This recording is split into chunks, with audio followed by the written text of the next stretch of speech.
আজকে একটা বাস্তব ঘটনা দেখবেন। আমি যখন হাঁটছি, হাঁটার চল চল হাঁটছি, কত মেয়ে দেখছি, কত আনন্দ করছি।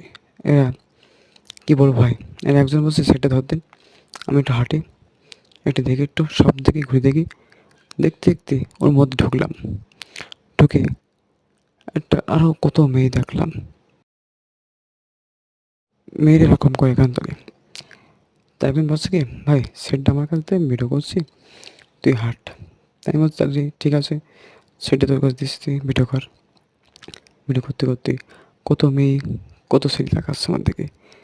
মনে হচ্ছে কতদিন চেনা পরিচয় আছে জেনে যায়।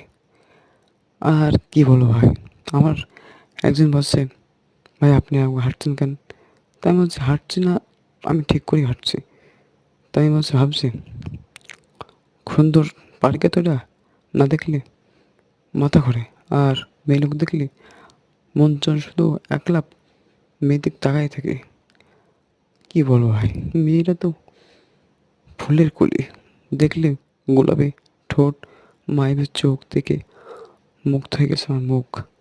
তাই হাসতে হাসতে হাঁটলাম, মেয়েকে সামনে হাঁটছি, হাঁটতে হাঁটতে যাচ্ছি। তাহলে একজনের ঢাকা খেলাম, খাবার একজন বল জিজ্ঞেস করছে। তারপর হচ্ছে মেয়ের বললাম, হাই কেমন আছো? তা মেয়ে গুরুত্ব দিল না কোনো। এরা সঙ্গে একজনের বলছে, আর বন্ধু বলছে চলো ওই দিক যাই। তখন বলছে না এই দিকতে যাই। লাস্টে এই দিকে যাচ্ছে, এই মেয়ের পিছনে যাতে যেতে এবার একটা ব্রিজের মধ্যে যাচ্ছে, যাইতে লাগলাম। ভাবলাম ব্রিজের মধ্যে সেদিকে এলে কিছুক্ষণ আগে দাঁড়িয়েছিলাম, পাশে অনেক মেয়ে ছিল, আর আমার পিছনে একটা শ্যামলা ছিল। সে বলছে এমনি চলো যাই, এবারে ঘুরে আসি গে। তাই ভাবলাম তাহলে এইবারটাই ঘুরে আসি, তাহলে দেখি। আর কি বলবো ভাই, সেই দিকে তাকাও সেদিকে মেয়েরা বসে দিয়েছে, সেই দিকে তাকাই সেদিকে মেয়েরা।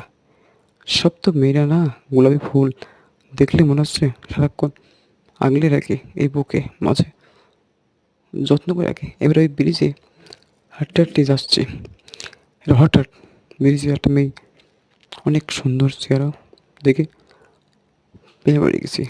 তারপরে যাতে যাতে একটা মেয়ে কখন যে একজনে বলছি তারাই ব্যস্ত হয় ভিডিও কর করছে, করতে করতে একটা মেয়ে যে ধাক্কা মার ভাই, গম করে ধাক্কা মিল আমার।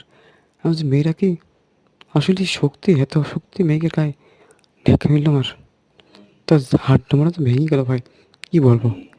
এবার যাচ্ছে হাঁটতে হাঁটতে, ব্রিজে পড়তে যাচ্ছি, কত মেয়ে আসে, কত সুন্দর মেয়ে দেখলে মনে হচ্ছে বারবার জড়াই ধরি।